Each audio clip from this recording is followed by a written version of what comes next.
Hi, my name is James Moore, and I did the Great Migration. So let's start this from the beginning. All right, top 10 things I learned this semester in Health 330. So many Blacks before the Great Migration actually lived on plantations still, kind of under indentured servitude, basically. Um, they were free technically because of the 15th Amendment. However, because of the Reconstructive Act under the president after Abe and Jim Crow laws, they actually were really confined in their ability to grow and actually do things. And then World War I creates the first boom, and World War II creates the second boom for Blacks to actually migrate.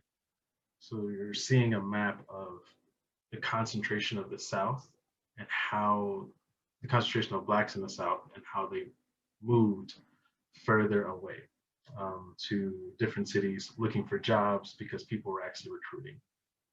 The problem was that when they got to these places, there were redlining and gerrymandering and other sorts of coveting laws that prohibited them from moving into different areas. So it made it so that they couldn't get land, which they were used to. It also made it so that they couldn't own certain properties or live in certain neighborhoods. After World War I and World War II, many people came back from the war, including Blacks, and didn't have jobs. But this kind of led to more racial tensions and eventually led to race riots where a group of white people killed a Black kid in the north in Chicago. And it led to race riots there. And then in the South, there was lynchings going on. So they're trying to escape the South with all of the bad things going on. And then in return, the North is also treating them horrible, which kind of alludes to this notion that the North is better than the South, but in reality, it wasn't.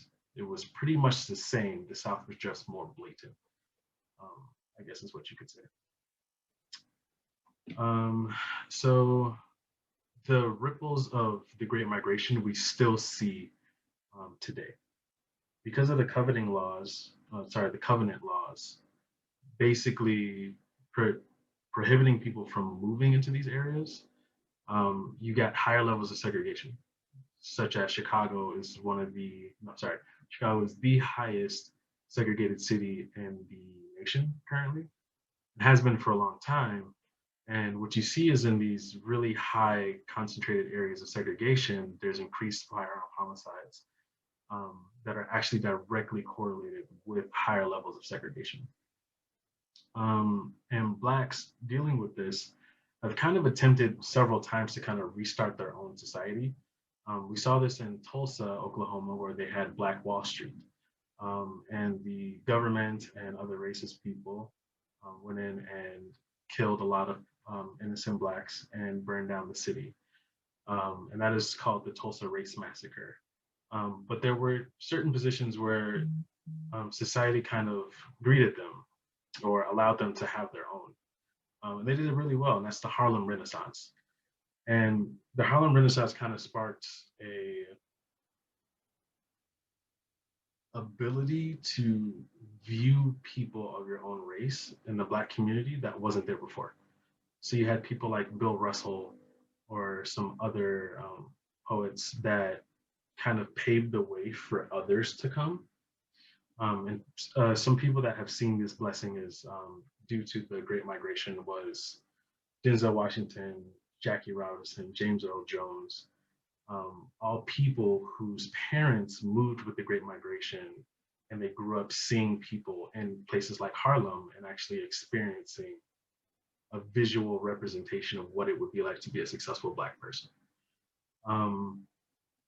And because of the Great Migration, we now currently see a bunch of people who are influenced currently, whether it be music or art, Elvis, country, rock and roll, or hip hop. The Great Migration played a lot into that.